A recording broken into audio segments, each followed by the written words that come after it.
자, 오늘 모세오경 5번째 시간입니다. 지난 시간에 우리는 그 노아 홍수에 대한 얘기를 했어요. 노아 홍수에 대한 이 노아 홍수는 여러 세계 각종 나라마다 다 이런 얘기들이 있어요. 자, 그리고 바벨탑 사건 이런 것들이 일어나게 되죠. 자, 오늘은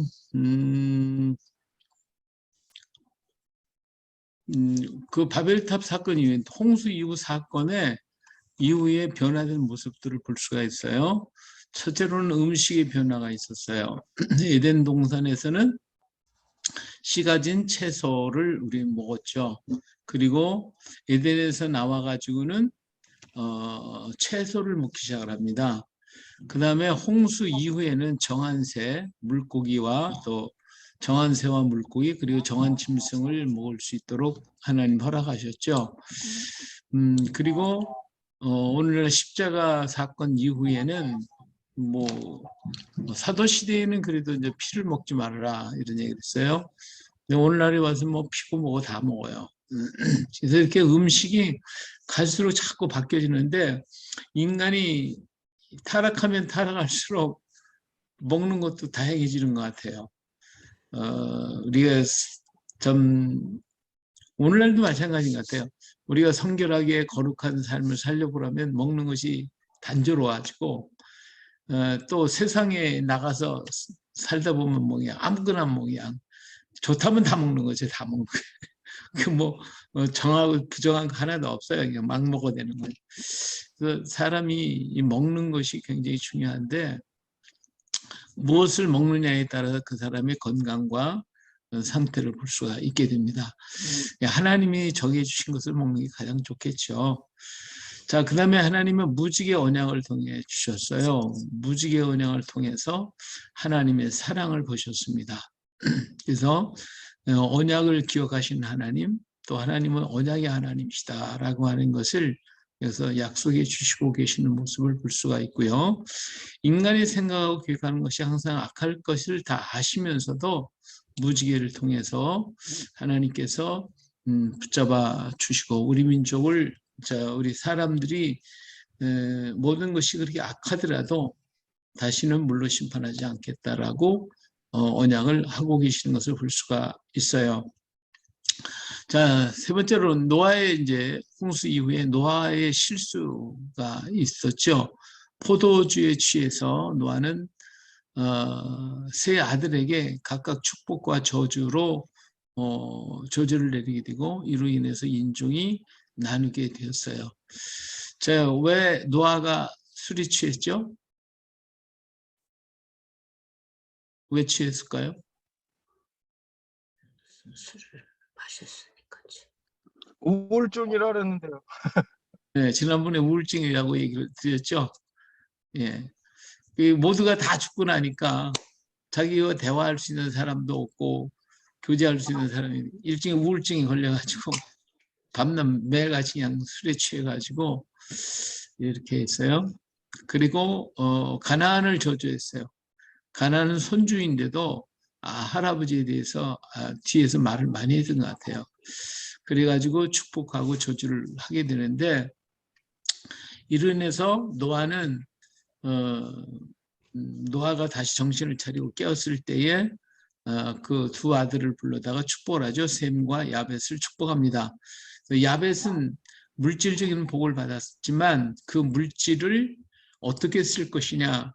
셈의 장막에 거할 때만이 그 물질이 복되다는 거예요. 그래서 셈의 장막에 거하라 이렇게 얘기를 해주고 있어요.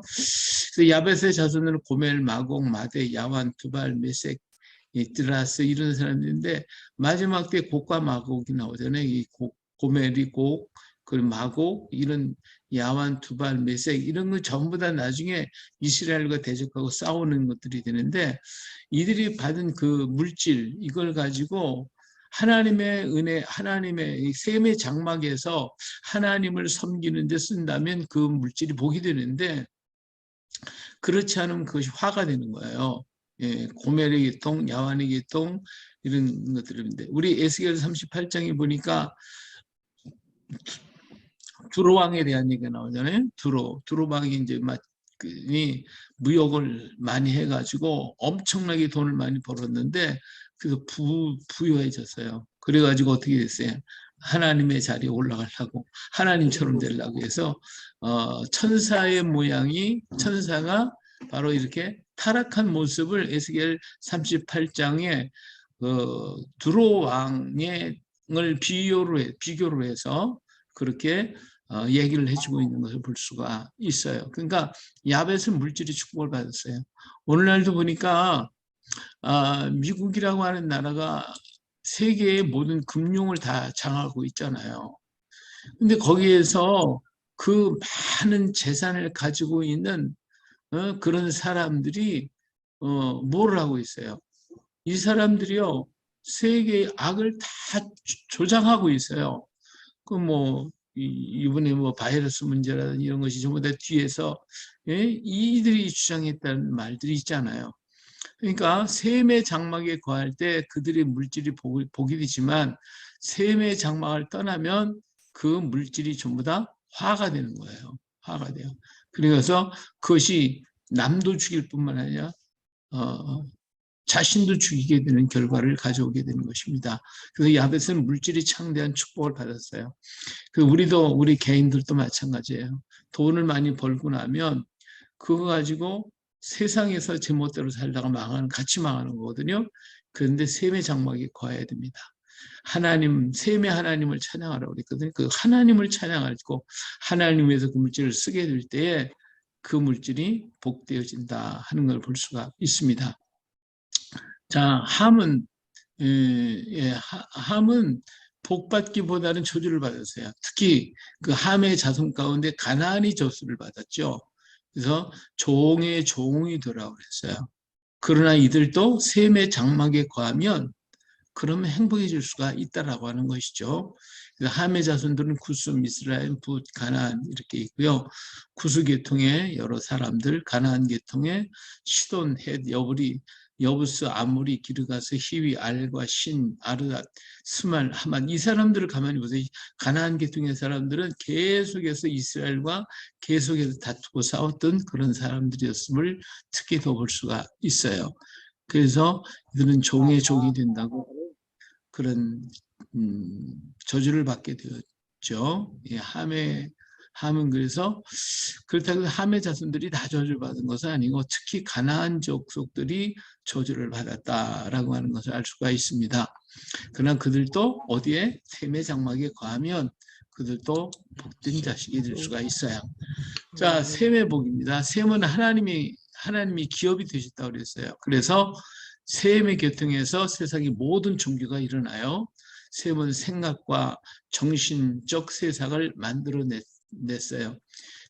야벳은 과학을 만들었고 그렇지만 셈은 하나님을 섬기고 하나님을 믿고 하나님 말씀대로 살아가는 그런 축복을 받았는데 그렇다면 어때요? 셈은 해야 할 의무가 있어요. 뭐냐면 하나님을 모든 족속에게 가르쳐야 할 책임이 셈에게 있어요. 근데 셈이 타락하면 세상이 다 타락할 수밖에 없어요. 왜? 구원의 길이 없으니까. 셈을 통해서 하나님을 알게 되고 셈을 통해서 하나님을 믿고 하나님의 말씀이 전파되는데 셈이 타락해버리면 끝장나는 거죠. 다. 끝장나는 거예요. 그래서 여기 셈의 자손들은 엘람, 아스루, 아르박사, 룻, 아람 계통의 우스, 훌, 게델, 마스가 있고 아르박사 계통의 셀라, 에벨, 벨렉, 욕단이 여기에 나타나는 것을 볼 수가 있어요. 자, 그렇기 때문에 여기서 가장 중요한 것은 셈입니다. 근데 마지막 때가 되면 누가 타락하겠어요? 마지막 때가 되면 누가 타락할 것 같아요?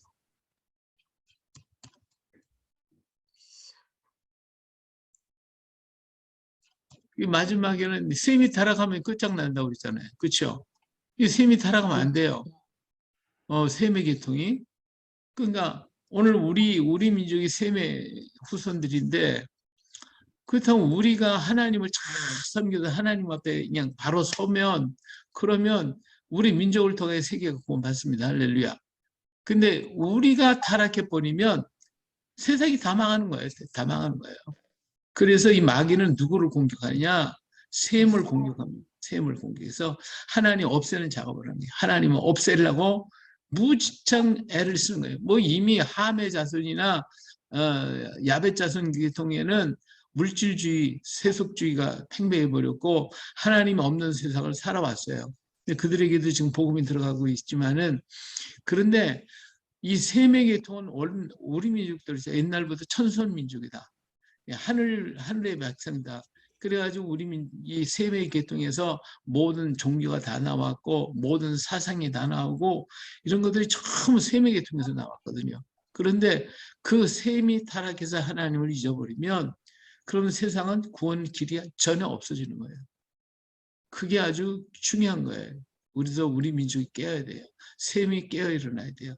셈이 깨어 일어나기 위해서 이스라엘이 다시 깨어 일어나야 되고 우리 민족이 깨어 일어나야 되고 중앙아시아에 있는 이 하나님의 백성들이 일어나야 돼. 다 일어나야 돼요. 그래야 셈의 백성이 일어나야 세상은 소망이 있고 다시 오실 예수님을 전하고 할 수가 있습니다. 할렐루야. 아멘. 그리고 홍수 후에 동쪽으로 옮겨가세요. 그 창세기 10장 30절에 보니까 가다가 어떤 일이 생겼냐면 이 욕단과 벨렛 계통이 서로 같이 가다가 서쪽으로 방향을 바꿔요. 그래가지고 신할 땅으로 가서 바벨탑을 쌓는 사건이 일어났는데 이 벨렛 계통이 그렇게 돌아서서 갔어요. 이 벨렛 계통은 결국은 나중에 이제 아브라함 계통으로 나가게 되는데 이들은 이제 신할 땅으로 가가지고 바벨탑을 쌓고 욕단 계열은 천산산맥을 지나서 계속하게 해서 동쪽으로 이동을 하게 됩니다. 그래서 하나님을 떠나 다른 길로 가는 것을 반대하고 계속 동쪽 산에 있는 새 땅 스발을 땅으로 건너가게 되죠. 스발 그러면 시베리아 하여튼 새로운 땅을 향하여 찾아간 사람들이 욕단 계열입니다. 그러다 보니까 재미난 일들이 있어요. 자, 여기 셈의 후손들을 한번 보겠어요. 이 셈의 후손이 엘람, 아수르, 아르박삭, 룻, 아람이 있어요. 여기 중에 이 다섯 아들 중에 아르박삭을 통해서 셀라가 나오고 그 다음에 에벨이 나오죠. 이 에벨의 계통이 누구냐면 히브리인들이에요. 이 에벨이라는 말이 히브리라는 말인데 이 히브리 민족은 둘로 나눠요. 벨렛 계열과 욕단 계열로 이루어지죠. 벨렛 계열은 이어서 르스룩, 나올 때라 그리고 아브라함으로 이어져가는 나타난 히브리인이 되었어요. 근데 욕단 계열은 알모닷, 셀렙, 하살마읒, 예라, 하도람, 무살, 디글라, 오발, 아비마엘, 스바, 오빌, 하윌라, 요밥 이렇게 여러 자녀들이 있는데 이들은 동쪽으로 가서 살게 됩니다. 동방으로 가게 돼요. 그래서 욕단 계열은 숨겨져 있는 히브리인이에요. 이 사람들은 동방으로 갔는데 그 중에 이 요밥이라고 하는 사람은 성경에 나온 요비라고 학자들은 다 지금 얘기하고 있어요. 이렇게 해가지고 그 욕단은 숨겨진 히브리인이고 이 욕단 계열에서 아마 멜기세덱이 나타나지 않았을까 생각을 합니다. 어느 계열이라고 얘기를 안 했기 때문에 알 수가 없지만 어쨌든 살렘 왕이고 아브라함이 11조를 드렸던 멜기세덱 그리고 예수님은 멜기세덱의 반차를 따라서 온다고 그랬어요. 그래서 욕단 계열은 막내가 요밥으로 요빌 가능성이 많고 욕단 계열은 숨겨진 히브리인으로 동방으로 옮겨갔고 멜기세덱은 벨렉의 계열이 아닌 욕단의 계열일 가능성이 많고 벨렉의 계열보다 욕단 계열이 먼저 제사장의 역할을 했을 것으로 보입니다. 그렇기 때문에 욕단 계열은 천손 민족이라고 있고 이들이 갈라지기 전에 그들은 노아가 하나님께 제사를 드렸잖아요. 그 노아의 계열을 통해서 그 제사가 이어져 왔는데 그 이어진 것이 멜기세덱으로 이어졌고 그것이 계속 이어져 내려오니까 아브라함도 자기가 11조를 드릴 때에 그 사실을 알고 있었으니까 멜기세덱에게 쉴저를 드리고 멜기세덱에 가서 축복받는 모습을 볼 수가 있습니다. 그러니까 하나님께 정통으로 예배하는 제사장의 계열은 이 벨렛 계열이가 아니고 사실은 욕단 계열에서 이루어졌다. 그것이 본래의 제사장의 계열이고 이 벨렛 계열은 나중에 아브라함으로 이어서 모세의 계통에 와서 모세가 레위 지파를 통해 가지고 제사장의 계열이 만들어지기 시작하거든요. 그래서 그 이전에는 천손 민족이었던 노아의 계통을 통해서 만들어졌던 그러한 제사장의 계열이 있어서 예수님은 이 세워진 모세를 통해 레위기 통해를 통해서 제사장의 역할이 되신 게 아니라 원래부터 있었던 제사장 멜기세덱의 계열을 통해서 제사장의 역할을 하셨다 이렇게 보는 거죠. 그래서 이들은 천선민족 본래의 하나님의 백성들이다 하는 거예요. 자, 우리 언어를 보면 우리 언어가 이제 하늘나라에 에덴 동산에 사용했던 그 언어들이 다 이제 바벨탑 사건 속에 흩어졌지만 그러나 본래의 언어는 남아 있었을 것이다. 그 언어는 바로 우리 언어가 아닐까. 이건 뭐 제 추측입니다만은 근데 우리 언어의 본래의 언어의 모습은요. 이 자연과 너무 똑같아요. 자연과 친화적이고 자연적인 속에서 함께 어우러지는 언어이기 때문에 지금이야 뭐 외국어, 뭐 한자, 영어, 뭐 이러 할 것 없이 다 그냥 뒤죽박죽이 돼가지고 우리 본래 언어를 다 잃어버렸습니다만은 그래도 남아있는 언어들을 보면 너무 자연 친화적이다. 예. 그래서 이것이 에덴에서 사용했던 언어가 아닐까 이렇게 생각도 해보는 것입니다. 자, 이 바벨은 바벨론어, 바빌리 복수형은 바빌라니의 번역에서 수메르어 명칭인 카딘킬라, 신의 문이라고 하는 의미가 담겨져 있어요. 바벨에서 그래서 바벨로니아어로는 밥일리라고도 번역을 한다고 합니다. 그래서 여기 그래서 이것을 혼잡했다 이런 의미로 또 사용됐는데 발랄이라고 하는 어원이 바로 이 밥일리의 근거가 되는 용어가 됐다고 그래요. 근데 본래는 신의 문이라고 해서 태양의 신을 숭배하는 데서 나온 말이 바벨이라고 하는 것이죠. 예, 그래서 태양신을 숭배하는 하늘의 문, 바벨론이라고 하는 데서 이 말이 나왔다고 그래요. 자, 신할평지 지금 이라크 남부 지역에 유브라데스 강과 티그리스 강 하류 지역에 있는 여기는 이제 진흙의 그 퇴적층이 된 그런 지형이에요. 이 진흙을 다져서 모양을 만들고 불에 구우면 벽돌이 됐어요. 자, 여기 하류가 삼각지 마냥 이렇게 퇴적층이 됐는데 우리나라의 남부 지방에서 아주 큰 퇴적층으로 만들어진 땅이 어디냐면 김해평야입니다. 김해평야. 이 김해평야는 원래가 바다였어요. 지금은 뭐 김해평야가 이렇게 넓어 김해도 전부 다 육지가 다 돼 있고 옛날 섬들이 있었던 곳들이 전부 다 지금은 육지가 됐어요. 이렇게 된 이유는 뭐냐면 도마가 우리나라에 철기문물을 가져와요. 철을. 그래서 곳곳에다가 뭐를 만들었냐면 용광로를 만들었어요. 지금처럼 뭐 포항제철이 있어가지고 어마어마하게 큰 제철소가 있는 게 아니라 마을마다 조그만 작은 용광로를 만들어갖고 철을 뽑아냈는데 그 철을 뽑기 위해서 어떻게 했냐면 산에 있는 나무를 베어야 돼요. 나무를 가져다가 숯을 만들어서 그걸 가지고 철을 생산을 했어요. 그리고 가야 시대에는 철이 무역을 하는데 굉장히 큰 역할을 했고 그것이 나라의 돈이 됐거든요. 그러다 보니까 철을 많이 만들어야 돼. 많이 만들려고 보니까 산에 있는 나무가 자꾸 없어지는 거예요. 그러다 보니까 어떻게 산사태가 나기 시작했어요. 산사태가 나가지고 바다가 자꾸 메꿔진 거죠. 그것이 바로 김해평야가 되는 거예요. 김해평야가 돼서 오늘 근데 그 평야가 만들어진 김해평야의 그 넓이가 갈릴리 바다만큼 된대요. 갈릴리 바다. 예, 그래서 비슷하다고 그래요. 그 뭐 지형학자들이 하는 얘기니까 저는 잘 모릅니다만은 어쨌든 그래서 이렇게 퇴적층들이 내려와 가지고 그래서 거기가 이제 진흙이 쌓였어요. 근데 이 진흙을 갖다가 다져 가지고 벽돌을 만들었는데 그렇게 그거 처음에는 아마 뭐 햇빛에 말렸거나 그랬겠죠. 그다가 나중에 이걸 구우면 벽돌이 됐어요. 이게 발명품이에요. 이게 정말 노아 홍수 이후에 최고의 발명품이 바로 벽돌이었다.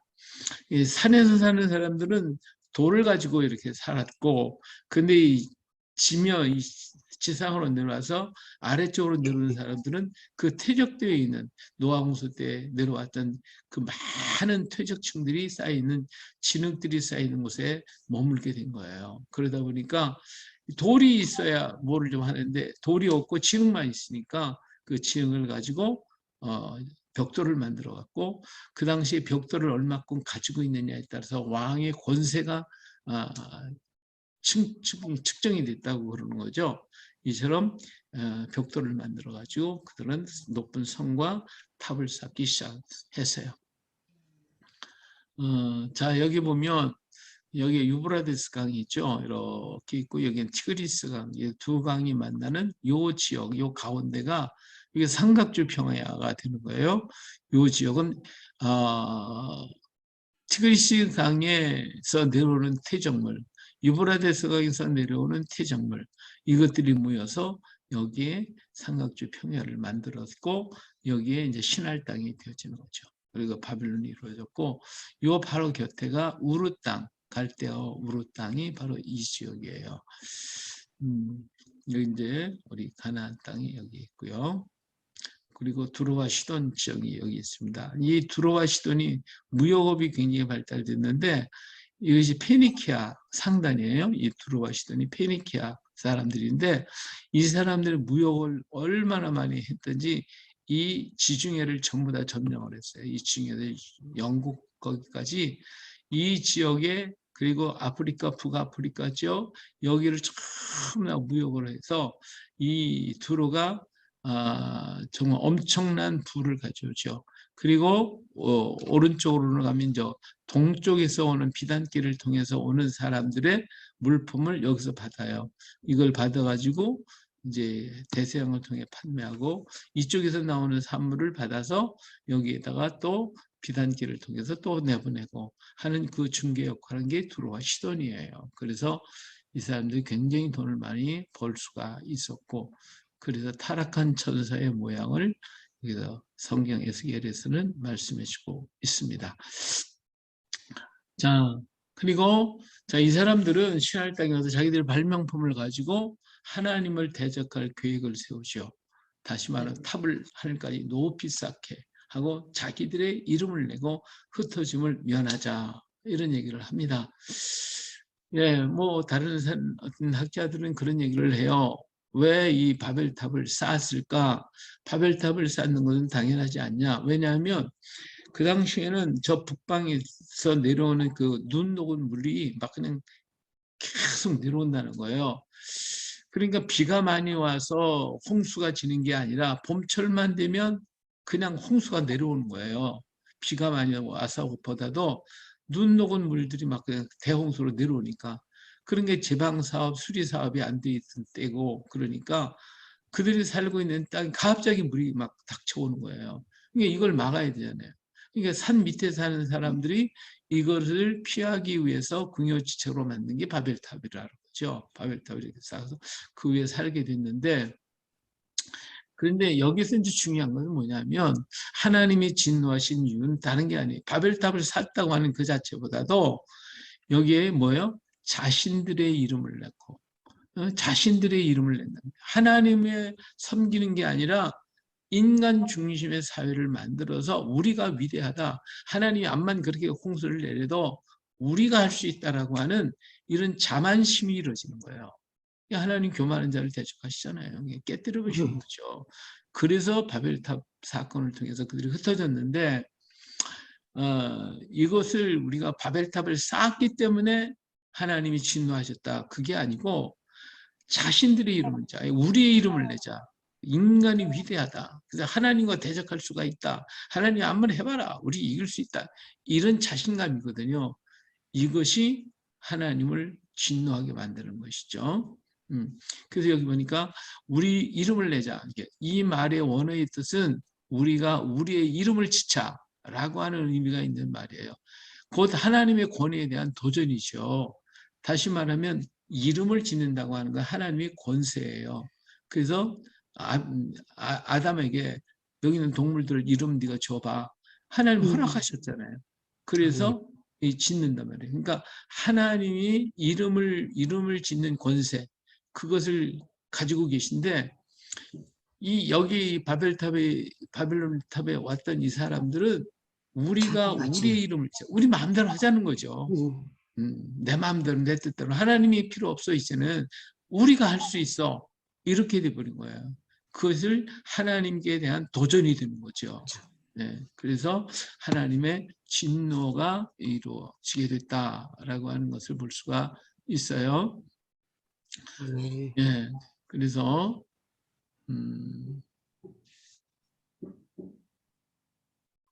여기 중심이 되던 사람이 니므롯이라고 그러죠. 니므롯. 예, 니므롯. 함의 손자인데 역시 뭐 함은 저주를 받았기 때문에 이런 대적을 합니다. 제단을 쌓는 것이 아니라 뭘 쌓았어요? 바벨탑을 쌓은 거예요. 그러니까 이 사람들이 여기 와서 평화로운 지역에 평야 지대에 와서 이제 물이 빠지고 그다음에 점점점 물이 감해지고 그래서 그들은 처음에는 산에서만 살았을 거예요. 왜? 비가 언제 또 내릴지도 모르고 홍수가 막 치니까 높은 지역에서 살아야죠. 그러다가 차츰 땅 밑으로 내려와서 살기 시작했어요.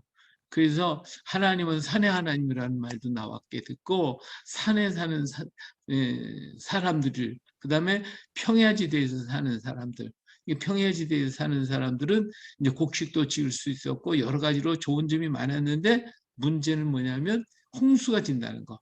홍수가 자주 지니까 그래서 이런 바벨탑을 쌓게 되고 그러다 보니까 거기서 산물도 많이 나오고 이들이 교만해져 가지고 하나님을 대적하고 그러잖아요.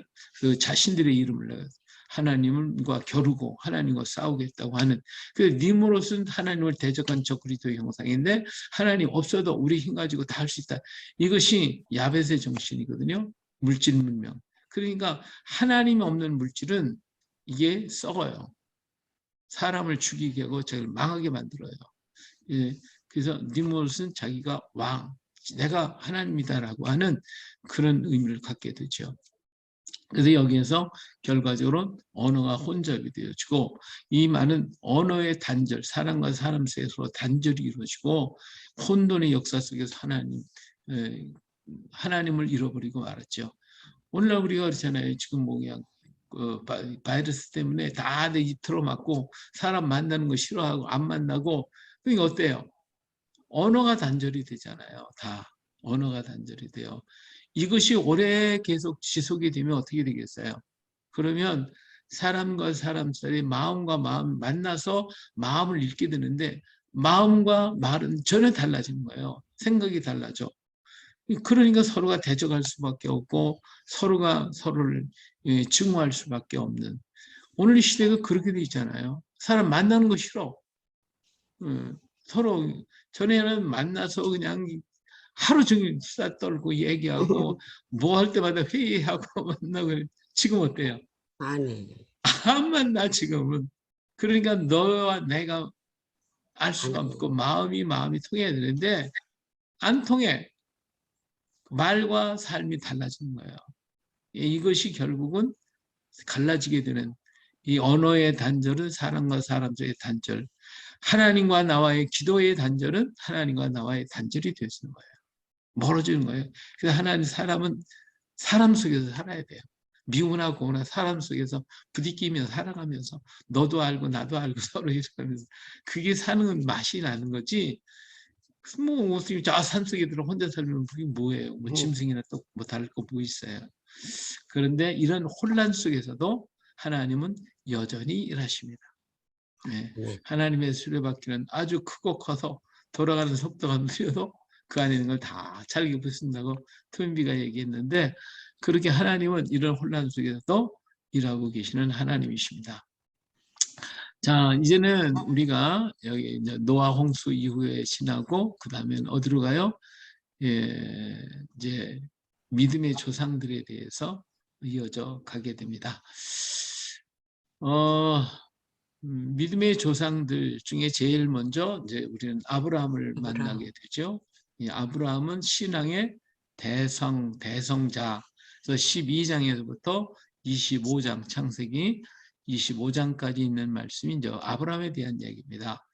자, 11장 마지막 부분에서 하나님은 아브라함을 부르셨어요.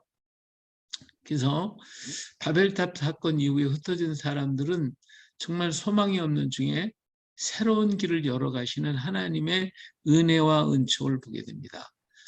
이 당시에 우리가 전해져 오는 얘기가 그러잖아요. 아브라함의 가정, 아브라함의 아버지 데라가 우상장사였다.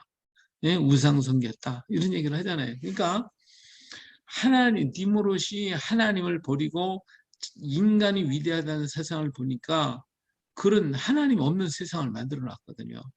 그런데 사람의 마음속에는 신에 대한 동경이 있으니까 보이는 신들을 많이 만들어내요. 새, 동물, 뭐 하여튼 이런 것들을 전부 다 신격화시켰고 그래서 그런 우상들을 많이 만들어 놓고 그것을 섬기게 만들었단 말이에요. 그래서 이런 혼란한 사람들이 정말 바라봐야 하나님을 못 바라보고 그저 암담하게 지내는 이런 속에서 하나님은 새로운 길을 그들에게 열기 위해서 그 가운데 한 사람을 끄집어내는 거죠. 자꾸 끌어내요. 이것이 하나님의 은혜요, 은총인 것입니다. 구원이라고 하는 것은 내가 하는 게 아니에요. 사람은 절대로 인간의 죄를 하나님은 알 수 없다고 그랬잖아요. 그러니까 하나님은 전도에 미련한 것을 고린도서에서 보면 전도에 미련한 것을 통해서 하나님의 계심을 보여주려고 하신 거잖아요. 그러니까 하나님이 직접적인 역사 속에 개입하지 않으면 인간은 하나님을 알 수가 없습니다. 그런데 하나님이 인간 역사 속으로 개입해 오셔요. 오셔서 아브라함을 불러내시죠. 불러내요. 그래가지고 거기서 하나님의 세계를 통해 구원의 길을 보여주시는 거죠. 예. 그래서 아담이 범죄했잖아요. 아담이 범죄하니까 하나님은 그 대신에 양을 죽여서 아담에게 새로운 길을 보여줬고 아벨이 죽고 나니까 셋을 통해 가지고 하나님은 새 역사를 또 만들어 주셨고 홍수전에 노아를 건져서 새 또 하나님의 나라를 이루도록 만들었고 이제 갈대우르에서 아브라함의 가족을 끄집어냄으로써 또 하나님 세계를 열어가시거든요. 그러니까 모든 암담한 환경 속에서 하나님이 이렇게 역사 속에 들어오셔서 그 가운데서 구원의 역사를 일으키시기 위해서 사람을 선택하시고 새 일을 이루어 가시는 그런 모습들을 볼 수가 있습니다. 그래서 하나님께서 하란에서 다시 부르시죠. 아브라함은 조카 하란과 아들을 롯을 데리고 하란의 아들 롯을 데리고 떠나게 되어집니다. 이 원래는 하란에 갈대 우르 땅에 있을 때에 하나님이 아브라함을 부르셨다고 그랬어요. 예, 그래서 아브라함이 그 가정이 지금 갈대 우르에서 나와야 되는데 안 나오는 거예요. 안 나오는 게. 이게 하나님이 어떻게 했어요? 데라의 가정을 치시잖아요. 치셔요. 사도행전 7장에 보니까 우리 조상 아브라함이 하란에 있기 전 메소포타미아에 있을 때, 그러니까 갈대 우르죠.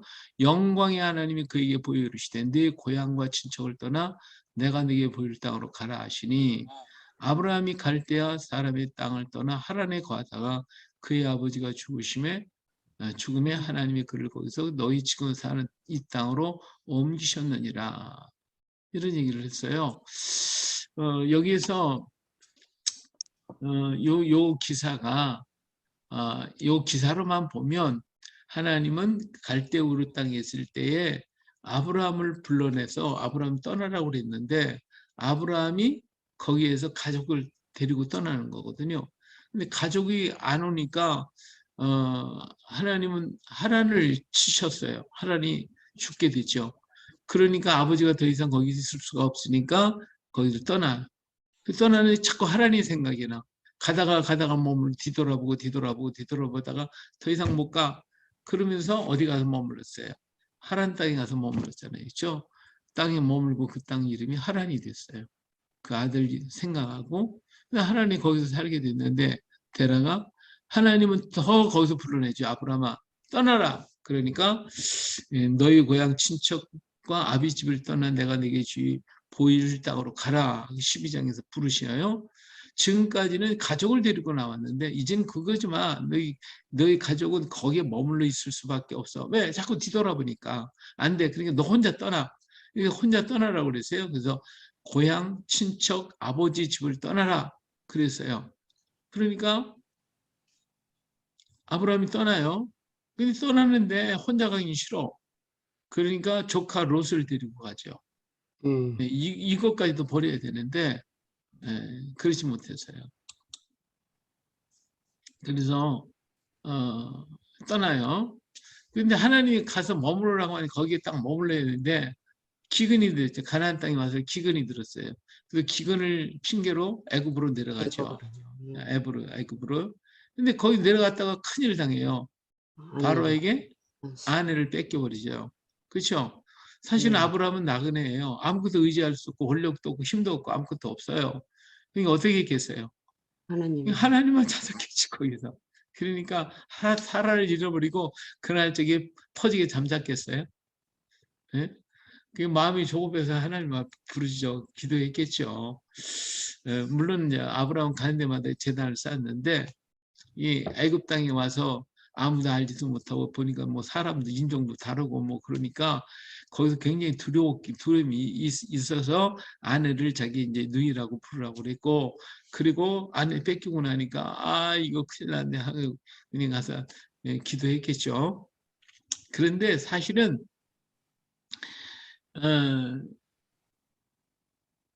더 힘들어 하신 이는 하나님이셔요. 그렇죠? 하나님이 더 급하신 거예요. 이거 사라를 뺏겨버리면 물론 뭐 다른 사람들 중에서 뭐 할 수도 있겠지만 하나님은 사라를 선택 그 속에서 불러내가지고 사라를 통하여 이삭을 주려고 하셨던 건데 이게 사라가 사라졌으니까 급한 거는 아브라함이 아니라 하나님이 하나님이 더 급하셔. 그러니까 하나님께서 막 그냥 당장이 바로에게 와가 너 건드리기만 하면 너 죽여버릴 거야 하고 하나님이 역사하시니까 뭐 그냥 이 바로 왕이 뭐 꼼짝 못하고 어때요? 예?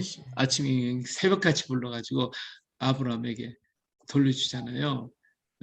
이렇게 해요. 그리고 돌려주면 사람만 돌려준 게 아니라 많은 보물도 막 잔뜩 주어서 가져가게 만들어요. 자, 누가 잘못했어요? 잘못은 아브라함이 했죠. 잘못은 아브라함이 했는데 또 복은 누가 받았어요? 아브라함이 받았어요. 그렇죠? 이 하나님은 내가 잘못을 하지만 하나님 그걸 고쳐서 더 좋게 만들어 주시는 하나님이셔요. 얼마나 멋진 하나님이세요. 그렇죠? 징계하고 막 채찍하고 야단하시는 게 아니라 그 가운데서 나를 구원해 주실 뿐만 아니라 더 많은 것으로 채워주셔서 그래서 아브라함이 여기서 부자가 돼요. 많은 이 재물을 얻었으니까 사실 이 재물은 이 세상에 나가면 많아요. 세상에는 돈이 많아요. 하나님은 그래서 때때로 저 세상에서 물질을 갖다가 동원시켜서 보내줄 때도 있어요. 예. 하나님의 역사는 차원로 놀라워요. 그래서 믿는 사람이 꼭 믿는 사람들끼리만 이렇게 해서 뭐 하지 말고 모르는 이 주변에 안 믿는 사람들에게도 우리는 선을 베풀고 그들을 사랑하고 그들을 아껴줄 수 있어야 돼요. 거기에서 하나님은 놀라운 복으로 채워주셔요. 자, 두 번째 덕 있는 신앙을 가지고 있었죠. 롯이 이제 롯이 땅을 그 하인들이 자기들끼리 막 싸우니까 땅 때문에 싸우는 거 알고 네가 먼저 선택하라 그렇죠. 그럼 롯이 그래 자기 아저씨고 자기가 어른이니까 아브라함이 어른이니까 먼저 택하세요. 그럼 나머지는 제가 하지. 이게 당연한 건데 롯이 그냥 그러지 않고 산에 올라가서 딱 보니까 이 소돔과 뭐였더니 그 당시에는 이 망하지 않고 평지였고 거기가 광야 그 요단강가로 쫙 뻗어 있으니까 기가 막히게 뭐 그냥 좋잖아요. 그 땅이 기름진 땅이잖아요. 그래서 그것을 선택했어요. 그리고 그걸 떠났어요. 아브라함은 돌아보니까 산악밖에 없어. 근데 아브라함은 산악을 선택한 게 아니라 하나님을 선택한 거예요. 그렇기 때문에 롯에게 내가 먼저 선택하라. 그래서 하나님을 선택했어요. 그러니까 하나님이 아브라함의 기업이 되신 거예요. 자, 여기서 이제 멜기세덱에 대한 얘기가 이제 롯이 사로잡혀서 끌려갔는데 그를 잡아갖고 많은 돈을 거기서 가지고 오죠. 그 멜기세덱이 11절로 쳐요. 근데 멜기세덱은 아브라함 이전의 제사장이었고 멜기세덱은 동방으로 간 셈의 정통 혈통이었을 것이며 노아 사건 이후 노아가 제사를 드린 것처럼 제사 드리는 하나님을 믿는 자들이었다. 예수님은 레위 지파를 통해서 제사장의 자격을 가진 것이 아니라 예수님은 멜기세덱처럼 본래의 제사장의 통로에서이다. 그래서 멜기세덱의 반차를 따라 제사장이 되셨다고 히브리서 6장 20절에 말씀해주고 있는 겁니다. 예.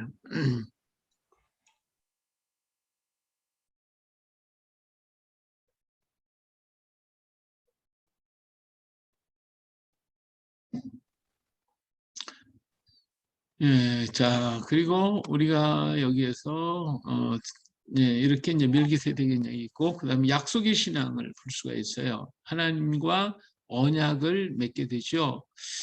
하나님은요 아브라함과 그 자손에 대한 언약을 하셨는데 창세기 11장 30절에 사례는 임신하지 못하는 여인으로 나오죠. 그런데 하나님은 믿을 수 없는 약속을 자꾸만 하는 거예요.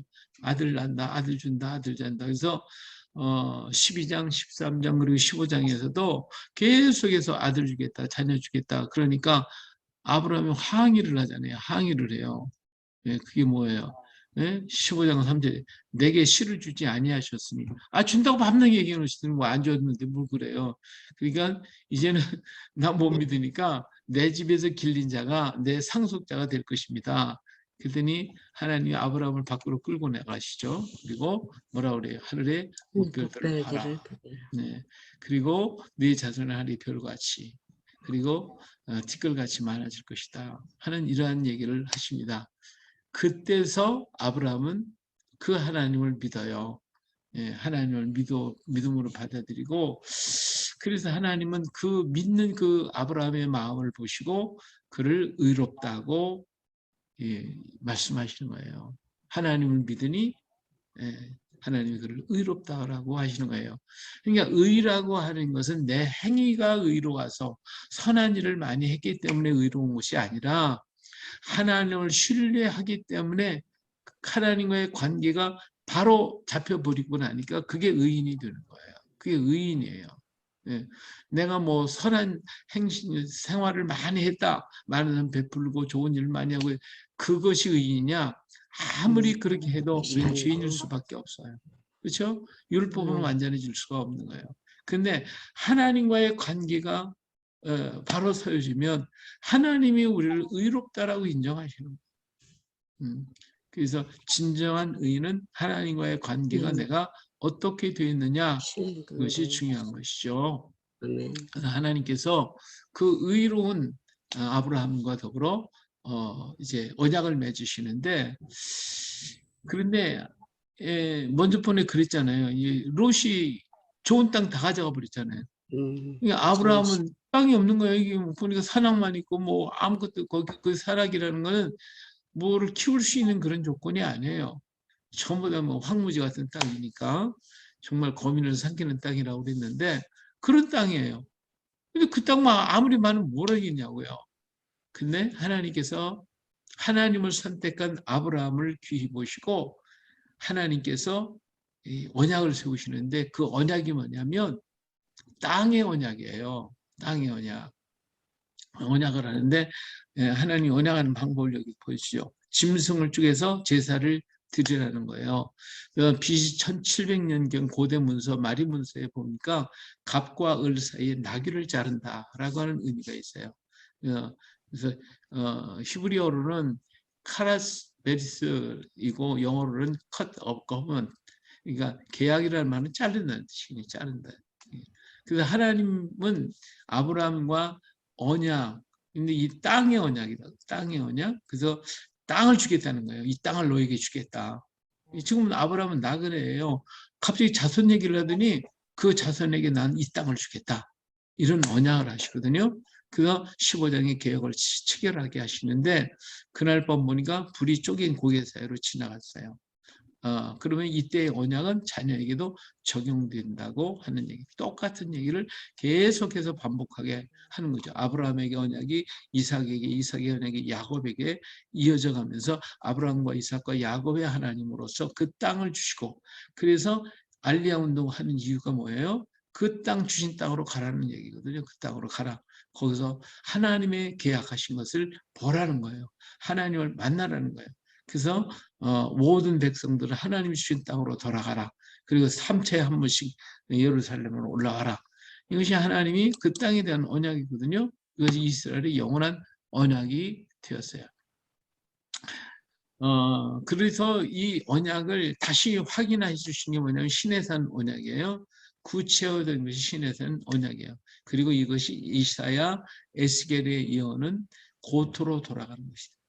그리고 에스겔은 없어진 그 땅의 성전을 이루어서 거기서 주님의 임재가 이루어져요. 왜 주님이 그 땅으로 오시느냐? 그 땅이 하나님의 땅이니까, 하나님이 주셨으니까. 그래서 그 땅의 언약을 지금 아브라함과 하시는 것이에요. 근데 지금까지는 그 땅을 중심으로 이루어졌는데 히브리서 11장 15절에는 새로운 언약을 주셔요. 그게 뭐냐면 새 하늘과 새 땅이에요. 영원한 하늘과 땅을 너에게 주겠다라고 하는 것이 하나님의 언약이셨다. 지금까지 이 땅의 언약이었으나 이제는 하늘의 언약을 우리에게 주셔서 새 언약을 주셨으니까 우리는 이 땅에 있는 것도 귀하지만 그러나 우리의 영원한 하늘나라가 우리에게 주어졌어요. 할렐루야. 이게 하나님이 우리에게 주신 놀라운 언약이죠. 자, 왜 그 이제 3년 된 소, 양, 뭐 이런 게 비둘기 안 쪼갰잖아요. 그렇죠? 예, 그래서 이렇게 제사를 드렸는데 빨리 하나님께서 계약을 해야 돼. 빨리 하나님 계약을 해야 되는데 안 하시는 거예요. 그리고 설교만 와가지고 막 그냥 덤비들었어요. 왜 그랬을까요?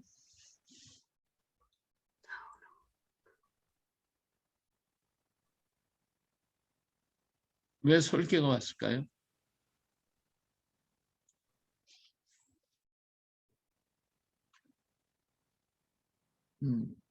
답하시는 분들 없어요?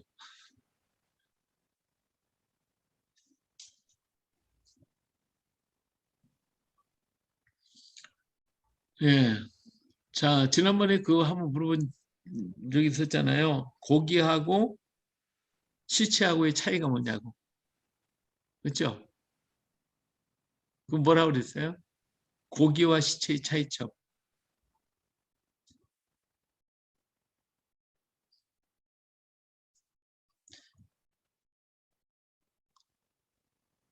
김성 여사님, 네. 고기하고 시체의 차이점이 뭐예요?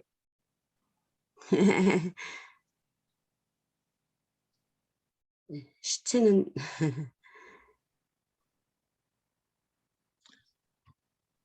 추수연 목사님, 추수연 목사님, 안 들립니까?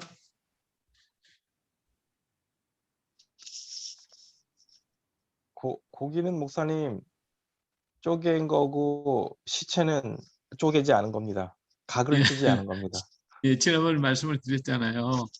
예, 고기는 시체는 안 쪼개고 그냥 있는 상태예요.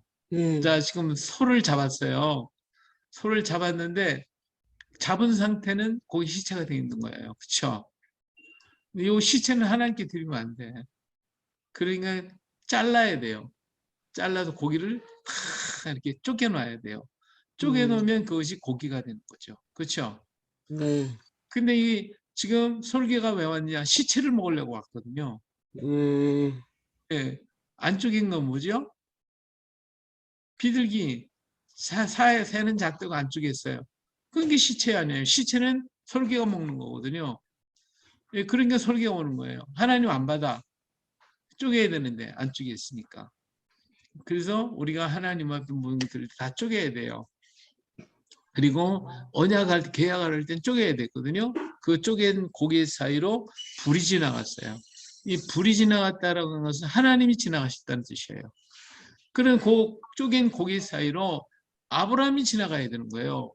아브라함과 원래 계약한 사람 두 사람은 손을 잡고 그 사이를 지나가야 되는 거예요. 그래서 너나 나나 하여튼 이 계약을 어기면 네 몸을 이렇게 쪼갠다. 동의하지? 그래, 맞다. 네가 언약을 깨면 너가 죽고 내가 깨면 내가 죽는다. 그 둘이 가야 되는데 이 아브라함이 자다가 보니까 그 쪼갠 고기 사이로 불이 지나가는 거예요. 아브라함은 안 지나갔어요. 그 누가 지금 계약을 하신 거예요? 누가 하셨죠? 하나님이 하시잖아요. 하나님이. 그렇죠? 하나님 일방적으로 하시는 거예요. 아브라함 보고 야 아브라함 너 거기 지나가 이렇게 말씀 안 하셨어요. 아브라함은 안 지나갔어. 하나님만 지나가셨어. 그러니까 일방적인 언약이에요. 그러니까 하나님이 이 언약 어기시면 하나님이 죽어야 돼요. 그죠? 엄청난 사건이잖아요. 그것이 바로 하나님이 이 땅의 언약을 이루신 거예요. 그러니까 하나님은 그 땅을 반드시 주게 돼 있어요. 안 주시면 그 언약을 어기게 되니까. 그래서 그 땅은 영원히 이스라엘 백성들에게 주신 땅, 하나님 언약으로 주신 땅이에요. 그리고 그 언약에 필요다가 이름을 바꾸셨어요. 아주 그냥 단단하게 하셔요. 아브라함을 아브라함으로 바꿔놓으셨어요. 그래서 이 아브라함은 고귀한 아버지라는 뜻이고 아브라함이라는 많은 무리의 열국의 아버지가 되는 거예요. 그래서 7절에 보니까 내가 내 언약을 나와 너 및 네 대대 후손 사이에 세워서 이 땅의 언약은요 아브라함에게만 세운 게 아니라 대대 후손 사이에 세워서 영원한 언약을 삼고 너 내 후손의 하나님이 되리라. 내가 너와 내 후손에게 내가 거류한 이 땅, 곧 가나안 온 땅을 줘 영원한 기업이 되게 하고 나는 그들의 하나님이 되리라. 그렇죠? 그렇기 때문에 이 가나안 땅은요 영원한 거야. 영원한 거야. 하나님의 것입니다. 하나님의 자녀들이 이스라엘 백성들에게 주신 거예요. 그렇기 때문에 아무리 뭐 잃어버려서 다시 돌아오게 되고 다시 찾게 되고 만약에 이걸 하나님이 안 주시면 하나님의 계약을 어기신 것이 되는 거예요. 영원한 기업이 되게 한다고 그랬으니까. 그리고 너희 중 남자는 다 할례를 할례가 바로 이것이 나와 너희와 너희 후손 사이에 지킬 내 언약의 표시라는 거예요. 그래서 이 할례를 하게 있고 사례를 사라로 이름을 바꿔줬어요. 자, 우리 여기서 재밌는 것이 뭐냐면 아브라함이라고 하는 숫자예요. 아브라함이라는 숫자가 이게 알레베스 이렇게 해서 1, 20, 1, 2, 그 다음에 204, 40, 그래서 전부 다 243이 돼요. 243, 아브라함은요, 여기에 해가 이렇게 해트가 붙으면서 이것이 248이 돼요. 248. 여기 이 숫자가 재밌는 게 뭐냐면 243을 또 더해보세요. 그럼 9가 되죠. 근데 이건 248을 더하면 14가 돼요. 248, 14죠. 14가 무슨 숫자죠? 다윗의 숫자예요. 그래서 14대 14대 14대 이어져 나오고 14가 다윗의 숫자예요. 그렇기 때문에 아브라함은 다윗과 상관이 없는데 아브라함으로 바꿈으로써 다윗의 계열에 세워지게 만드시는 하나님의 놀라운 역사를 또 여기서 보게 되는 것입니다. 자, 그 다음에 아브라함은 제단의 신앙을 통해서 간 곳마다 제단을 쌓고 여기서 이제 실패한 것이 있다면 먹는 것 때문에 기근이 일어서 애굽 땅으로 건너갔고, 이 자녀 또 제사 이런 문제 가지고 참 어려움이 있었어요.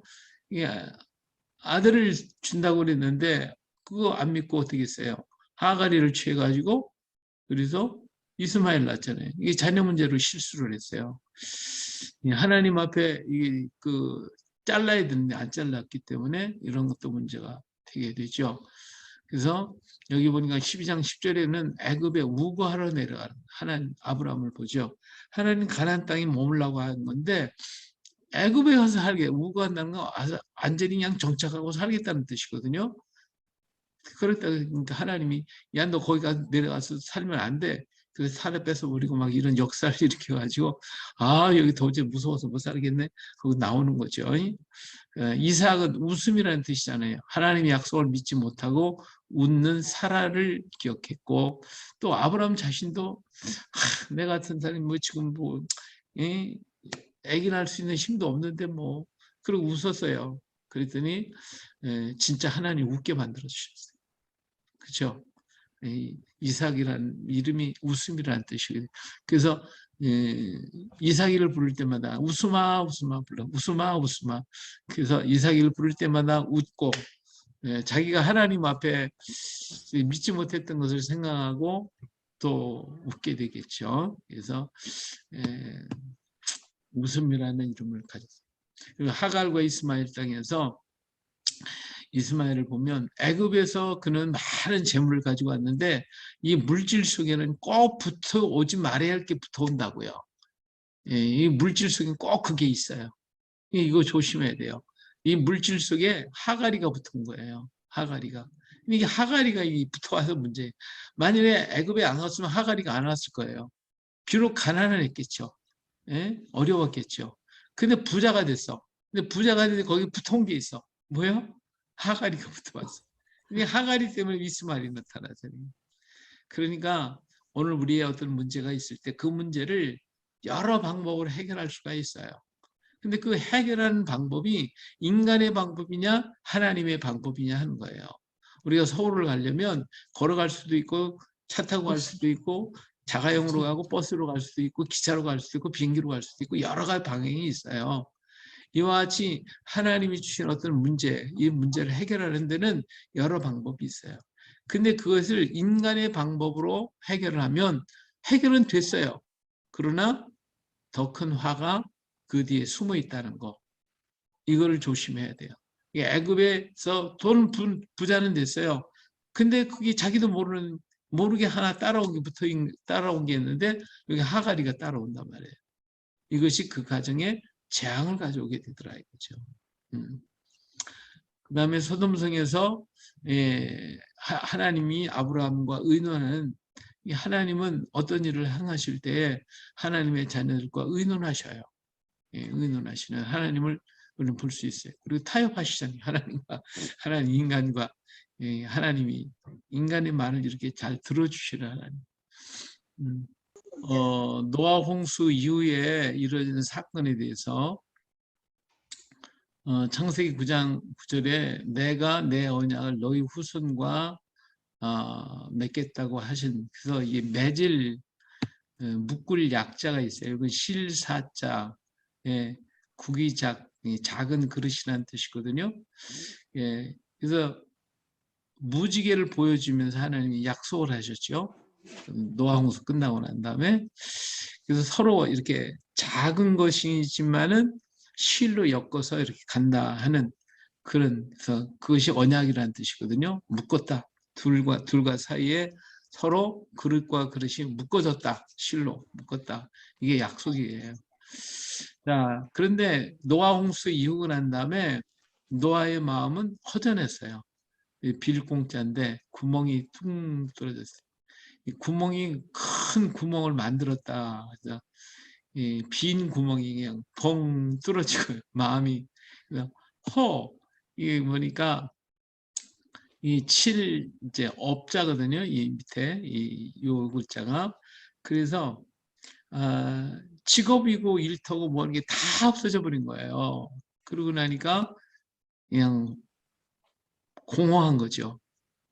자기의 일터도 자기가 할 일도 모든 게 다 없어졌어요. 그러고 나니까 마음이 뻥 뚫려가지고 포도주 마시고 취해서 그 장막 안에서 벌거벗고 소리 지르고 밤낮 그냥 술 취해가지고 소리 질렀거든요. 자, 왜냐하면 술주자를 보세요. 이 술주자 보면 물로 돼 있잖아요. 술이 물로 돼 있는데 이 닭유자가 돼 있어요. 닭이 있단 말이에요. 그러니까 술을 마시면 닭이 된대. 그냥 소리 지르고 깨깨 소리 지르고 마크 트건 술 먹으면 닭이 된대요. 취할 취자 보니까 술주자에다가 유자, 그 다음에 쫄개 졸자가 되는 술을 마시면 쫄개가 된대. 술주자, 이게 술주자거든요. 이 술주자가 술에 취하면 쫄개가 된대. 그러니까 졸개가 된다는 거예요. 졸개. 그러니까 형편없는 사람이 아무리 지위가 높고 한 거 자기 인격이 뭐 하나도 없는 게 술 먹고 나면 그냥 개처럼 된다고 말이죠. 졸개가 된다. 그럼 추할 추자 취해진대요. 술을 마시면 귀신 기자가 붙어 있어 귀신이 된다는 거지. 술 마시면 취해진다는 거예요. 귀신 기자. 이 기자는 밭전자 밑에 사람이 있고 여기 밑에 뱀이 붙어 있는 거예요. 그래서 포도주는 거만하게 하는 것이 독주는 떠들게 하는 것이라 이에 미혹된 자마다 지혜가 없다고 얘기했어요. 네, 그래서 포도주는 붉고 잔에서 번쩍이고 순하게 내려가나니 너희는 그것을 보지도 말라. 독주는 죽게 된 자에게 포도주는 마음에 근심하는 자에게 줘라. 잠언에 있는 얘기 있고 또 물만 마시지 말고 네 위장과 자주 나는 병을 위해 포도주를 조금씩 써라. 약으로 써라. 그런 말씀은 있어요. 9장 23절에 보니까 셈과 야벳이 옷을 가져다가 자기들의 어깨에 메고 뒷걸음질 쳐서 들어가서 그들의 아버지의 하체를 덮었으니 그들의 얼굴을 돌이키고 그들의 아버지의 하체를 보지 아니하였더라. 그래서요 의복이라고 하는 말이 있어요. 의복, 오드이자 사람이니 이제 나란히 두 사람이 이렇게 사람이 두 사람을 그린 거거든요. 그를 덮어준 것이 옷이라는 거예요. 그래서 두 사람을 덮은 것, 죄를 지은 후에 옷으로 몸을 가렸다. 이게 오드이자거든요. 복복자가 있는데 의복을 입는다. 근데 원래 이 다룰자에 배주 이 다룰자를 썼어요. 여기에 그리고 병구절자와 또 우자 사람자로 이렇게 돼 있는 건데 이게 이제 문제는 뭐냐면 요 달월자가 옛날 글자를 보니까 주자예요. 주자. 그리고 병부절자 또 우자 여기 병부절자에 또 우자가 이렇게 붙어 있는데 이것이 옛날에는 과거에는 사람인으로 되어 있었어요. 사람인. 그래서 요 두 글자가 지금은 요렇게 달월자에다가 이렇게 만들어져 있는데 과거에 옛날의 글자는요. 배주자에다 사람인이 붙어 있어요. 예. 그래서 배에 사람이 붙어 있는 글자로 배에 사람이 탔다 또는 배가 덮어 주었다 이런 의미가 담겨 있는 것이 이 복자란 말이에요. 그래서 그러면 이 옷을 입었다라고 하는 그 말은 뭐냐면 이 노아가 밤낮 술 먹고 취해서 그냥 이 닭새끼 마냥 소리질러 쌓고 또 쫄개가 돼가지고 위신이고 체면이고 다 그냥 망가뜨리고 엉망진창으로 살아가는 거니까 그러니까 가나안이 밤낮 우리 할아버지가 족보를 하고 다닌다고 욕을 했고 함도 그렇고 모두가 자녀들이 걱정 의심 투성이란 말이에요. 근데 그 걱정 의심하게 했던 그들이 안타까워가지고 고대 생각하다가 아벨과 셈이 아버지를 얻고 저 이 배에 들어간 것 같아요. 이 방주에 들어가서 아버지를 눕혀놨어요. 아버지가 정신 차리고 보니까 방주 속이거든요. 거기서 깨달았어요. 내가 하나님의 은혜를 이렇게 잊고 구원받았는데 내가 이렇게 밤새 술이나 먹고 이래야 되겠는가? 그리고 정신 바짝 차리고 나와가지고 두 아들 셈을 부르다가 내 하나님을 찾아가라. 야훼에게 넌 창대하리라. 이런 축복을 주고 가나안은 밤새 이런 것도 안 하고 욕만 했기 때문에 저주를 받는 넌 종이 되라. 이렇게 했다. 그러니까 이게 한문을 통해서 보면 또 좀 이해가 되는 부분이 있어요. 자, 소돔과 고모라 사건이 일어났는데 이 사건에 대해서 천사가 롯한테 오잖아요. 그래서 그 밤에 사위를 생각하고 막 밤에 허겁지겁 찾아가서 야 지금 불로 망하게 됐으니까 다 도망가자 하고 얘기를 했지만 사위들은 롯의 말을 어떻게 했어요? 농담으로 여겼대요. 예, 농담으로. 그러니까 하나님의 말씀을 농담으로 여기면 구원 못 받아요. 하나님의 말씀을 하나님 말씀으로 받아야 됩니다. 또 같이 도망은 나왔어요. 근데 구원의 길에 섰으나 뒤돌아본 롯의 아내 그냥 소금 기둥 됐잖아요. 그렇죠? 네. 예, 그래서 뒤돌아보면 안 돼요. 우리 신앙길 가다가 뒤돌아보지 말아야 돼요. 주님을 위한 희생이 없는 신앙은 진정한 신앙이 아니에요. 그러니까 주님을 위해서 어렵고 힘들어도 끝까지 달려가야지 조금 힘들다고 또 문제가 있다고 그 세상 욕심 버리지 못해서 그 세상 줄 끊지 못해가지고 뒤돌아보면 구원의 길에 섰다가도 그만 가지 못하는 경우가 있어요. 그리고 여기서 이제 롯의 가정에서 모압과 암몬 자손이 출현하잖아요. 신앙으로 얻은 구원이었었어요. 롯은. 그렇지만 잘못하면 정말 신앙으로 얻은 구원이었다면 이렇게 하지는 않았을 거라고요. 정말 하나님의 은혜를 인해서 감사하고 기뻐해야 되는데 술이나 잔뜩 먹고 그냥 그러고 앉았으면 되겠어요? 예? 우리가 하나님의 은혜를 받았으면 감사하고 기쁨을 사야 되는데 세상 것 끊지 못하고 밤에 술에 취해가지고 세상대로 그냥 살고 요새 교회 다닌다고 하면서 그냥 술에 취해 만땅이 돼가지고 어디 놀러 가는데 보니까요 이 세상에 이제 어떤 그룹들이 같이 갔는데 제일 술 많이 먹는 사람이 장로님이었어요. 아니 그래가지고 그냥 형편없는 그 모습을 보면 어떻게 되겠어요? 참 안타까운 마음이 그지없어요. 믿는다고 하면서 세상들 다 못 끊고 참 그러니까 우리가 바른 신앙, 올바른 신앙을 가져야 되지 잘못하면 모압과 암몬 같은 자손들을 만들어내게 되고 그래서 믿음의 가정이 보람되지 못한 경우를 가져올 수가 있습니다. 자, 이삭을 바치는 아브라함을 볼 수가 있어요. 하나님의 말씀을 받은 즉시 순종했어요. 그래서 3일 길을 가는 모리아산에 도착하게 되는데 이 길이 굉장히 멀고도 험한 길이었어요. 진짜 먼 게 아니라 아브라함에게는 이 길이요 3일간의 길이 1000년을 가는 길 같았을 거예요. 그러면서 수많은 생각을 하게 만드시는 거예요. 거기서도 돌이키지 않고 끝까지 갔다고 하는 것이 이게 아브라함의 놀라운 신앙의 모습입니다. 네. 오늘 우리 하나님이 나에게 주신 그 길을 과연 내 생명 걸고 갈 수 있을까? 우리 여러 가지 생각들을 하고 우리는 결단을 하고 여기까지 왔지만 끝까지 가야 되죠.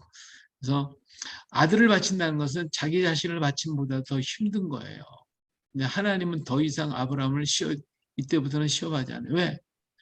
차라리 네가 나한테 와라. 그러면 쉽게 갔을 거예요. 근데 아들을 바쳐라. 하나밖에 없는 아들을 참 어떻게 하겠어요? 내가 잘해 죽는 게 낫지. 예. 그래서 하나님은 마지막 시험이었죠. 그리고 전에 하셨던 축복을 다시 확인해 주셨어요. 그래서 하나님이 여호와 이레다. 한 일을 이루시기 위해 하나님은 오래전부터 계획하시고 계시는 걸 볼 수 있죠. 다시 말해 한쪽엔 양을 준비하고 한쪽엔 이삭을 준비하게 만들어. 자, 우리가요 순종을 하잖아요. 하나님의 말씀이 떨어졌어요. 그러면 그 말씀을 순종하면 순종한 곳에 하나님이 여호와 이레의 것을 준비를 다 해놓으셔요. 근데 불순종을 해요. 나 못해 하고 그러면 불순종하는 길에 또 준비해 놓으신 게 있어요. 그게 뭔지 아세요? 요나 보세요. 요나가 불순종했잖아요. 니누에로 가는 게 다시스로 갔어. 그러니까 가서 바다에다 집어던졌더니 물고기 준비해 놓으시잖아요.